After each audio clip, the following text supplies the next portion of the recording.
పింఛన్ల పంపిణీతో రాష్ట్రం అంతటా పండుగ వాతావరణం ఉంది అని మాజీ మంత్రి దేవినేని ఉమామహేశ్వరరావు అన్నారు.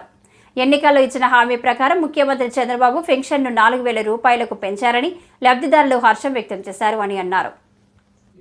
వచ్చిన బాధితులంతా కూడా పొంగనూరు, పెద్దారెడ్డి, పెద్దిరెడ్డి అక్కడ ఆ భూభాగ తోతాల దగ్గర నుంచి భూ ఆక్రమణలు, భూదోపిడి నుంచి ప్రతిరోజు కూడా ఇచ్చే ప్రతి అప్లికేషన్లో కూడా ఈ బాధితుల సంఖ్య కనపడతా ఉంది.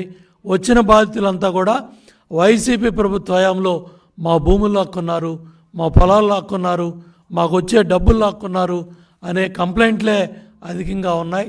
తప్పకుండా ఇవన్నీ కూడా మరి పార్టీ కార్యాలయంలో అన్నీ కూడా తీసుకొని సంబంధిత అధికారులకి పంపించడం జరుగుతుంది.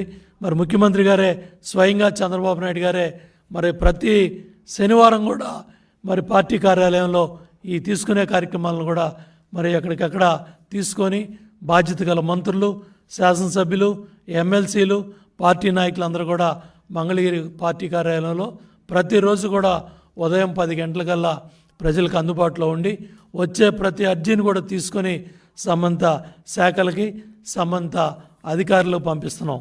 ఇప్పటికైనా జగన్ రెడ్డి కుట్రపూరిత రాజకీయాలకి ఫుల్ స్టాప్ పెట్టాలి.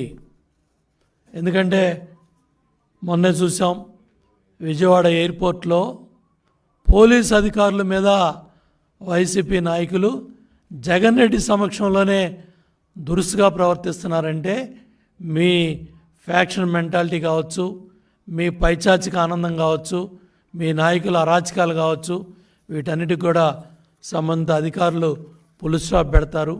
ఇప్పటికైనా సరే ఢిల్లీ వెళ్ళి నానాయాగి చేసి వచ్చి అసెంబ్లీకి వెళ్లకుండా ఇవాళ తాడేపల్లి ప్యాలెస్కో, బెంగళూరు ప్యాలెస్కో పరిమితమైన జగన్ రెడ్డి ఇవాళ ప్రతిపక్ష హోదా ఇస్తేనే నేను సభకు వస్తాను, లేకపోతే నేను సభకు రాను అని ఏ విధంగా నువ్వు వాళ్ళ ప్రజలు గెలిపించిన మీ 11 మంది కూడా ప్రజా జీవితానికి దూరంగా ఏదైతే ప్రజలు ఏ విధంగా అయితే మేము మీకు 11 సీట్లకు పరిమితం చేశారో దానికి కూడా పరివర్తన రాకుండా, దానికి కూడా పశ్చాత్తాపం రాకుండా ఇంకా అహంకారపూరితంగా జగన్ రెడ్డి మాటలు ఉన్నాయి.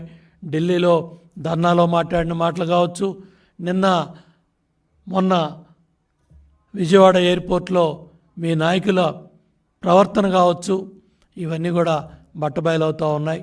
ఇప్పుడు కూడా వైసీపీ నాయకులు కావచ్చు, గుండాలు కావచ్చు, మీ చాలా ప్రాంతాల్లో మీ చేసే అరాచకాలన్నీ కూడా బట్టబయలవుతూ ఉన్నాయి.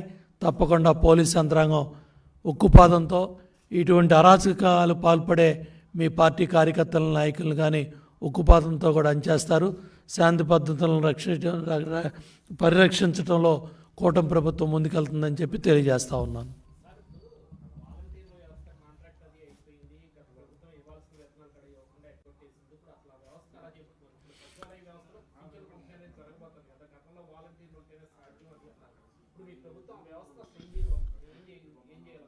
తెలుగుదేశం ప్రభుత్వ హయాంలో వ్యవస్థాపక అధ్యక్షులు స్వర్గీయ నందమూరి తారక రామారావు గారు చైతన్య రథం మీద వెళ్తూ ఉంటే కాళ్ళకు చెప్పులు లేకుండా వృద్ధులు, పెద్దవాళ్ళు, అవ్వల తాతలు ఆయన చైతన్య రథం వెంబడబడి పరిగెడతా ఉంటే ఇంత మండుటెండలో వాళ్ళు కాళ్ళకు చెప్పులు లేకుండా ఆ విధంగా పరిగెడతా ఉన్నారు. వాళ్ళ కళ్ళల్లో పేదరికం కనపడుతుందని ఆ మహానుభావుడు నెలకు 30 రూపాయలతో ప్రారంభం చేసిన ఈ పింఛన్ దాన్ని చంద్రబాబు నాయుడు గారు 75 రూపాయలు, తర్వాత 200 రూపాయలు, ఏదైతే గత ప్రభుత్వం 1000 రూపాయలు పెంచడానికే నానాయాగి చేసి 60 నెలలు ఒక్కొక్క పింఛన్దారుడికి 35,000 రూపాయలు పైగా జగన్ రెడ్డి ప్రభుత్వం నష్టం చేసింది.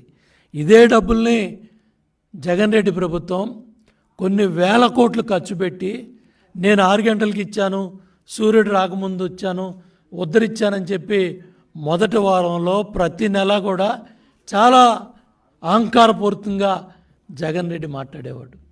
ఇవాళ చంద్రబాబు నాయుడు గారి ప్రభుత్వం ఎంతో సమర్థవంతంగా ఉన్న ప్రభుత్వ అధికారులతో, ప్రజాప్రతినిధులతో తెల్లవారుజామున 5 గంటల నుంచి 6 గంటలకి ఇప్పుడు దగ్గర దగ్గర 94%, 95% తీసుకెళ్లారంటే ఇవాళ ప్రజలు ఆలోచన చేయాలి.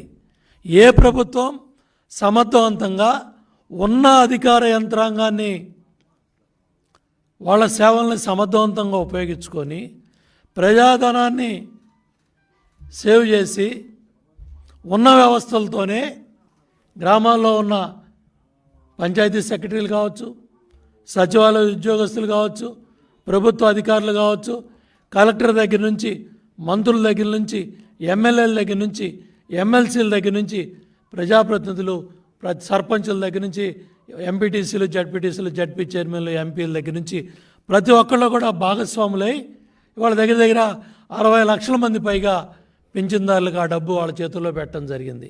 కాబట్టి ఇవాళ మీరు అడిగిన ప్రశ్న కూడా కోర్టు పరిధిలో ఉంది. తప్పకుండా రాబోయే రోజుల్లో